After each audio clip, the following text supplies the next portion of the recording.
Hi, my name is Lane.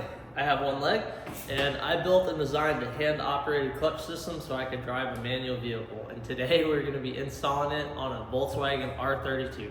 Hope you stick around. Okay, so before we get into the install, I want to give a quick overview to those who are just now getting introduced to the clutch system, and basically want to give you an idea of what you get when you purchase it and how it works. So obviously this is the whole unit itself. When you purchase it, you get a full billet CNC assembly. We've got ball bearings on each end to reduce the resistance as much as possible through the line, to make it as easy as possible to pull. Everything's powder coated as far as the adapter plate. You will get a Willwood 1.75 or a 1-inch. I think there's a couple other different options if you need for your application, but the standard clutch master cylinder on pretty much 80 to 90% of vehicles out there is a 0.75 master.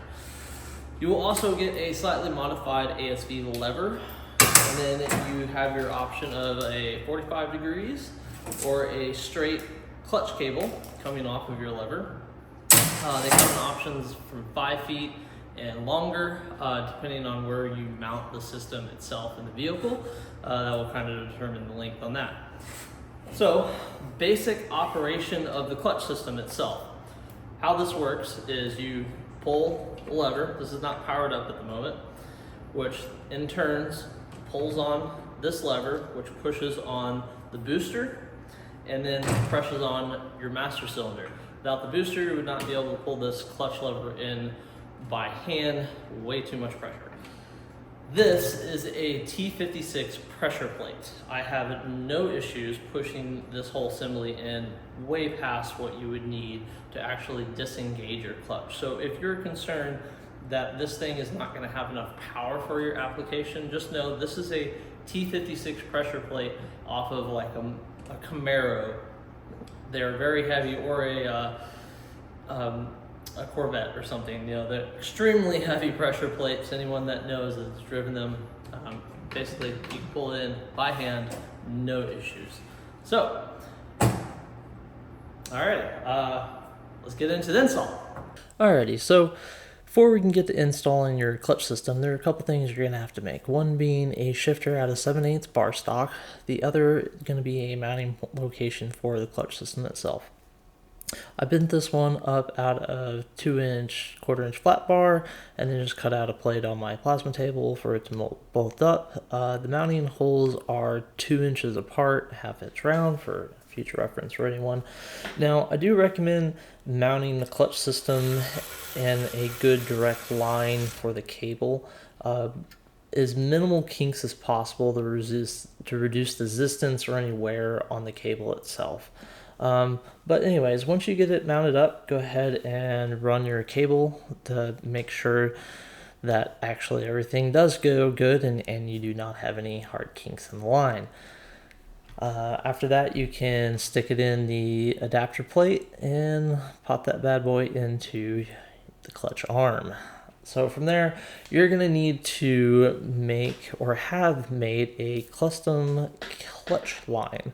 This clutch line is going to need to run from your new master cylinder on the clutch system to your original slave cylinder on the car.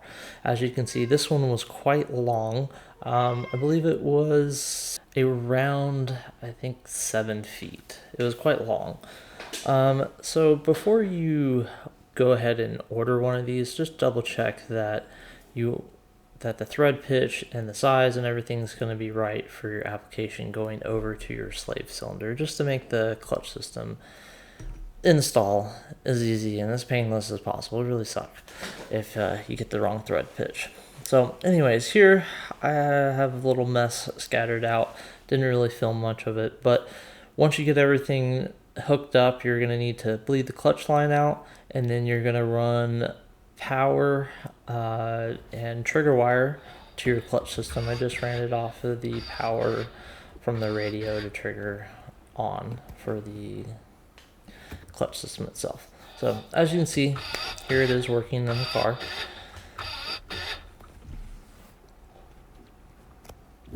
Now, one thing that is big is the cable and lever adjustment. As you can see here, there was quite a bit of play there. So in that case, you're going to want to go back here and adjust that amount of play. I do recommend keeping a little bit of slack in the line, not much, just a hair, just so you're not putting any wear or tension on the cable itself, just to prolong life and unnecessary movement. So one big thing here, as I'm pointing out, is the lever adjustment. So that is actually going to determine the engagement and disengagement of the clutch on your car. So more you stick it out, the more disengagement your clutch is going to have, and obviously vice versa if you pull it in.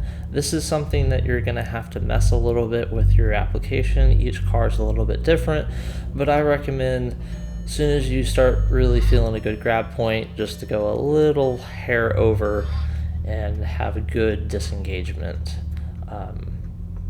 Yeah, as you can see here. Anyways, it'll take a little bit of adjusting, a little bit of driving to like really fine tune it. That's why, hence I say previous in the video, it's kind of nice to have the clutch system where you can get to it and mess with it. Anyways, I hope this video was helpful to anyone that's looking at purchasing or installing their own Hydroclutch system. Should have the link in the description. I'm going to leave you with a couple video clips of me drifting my BRZ, and thanks for watching.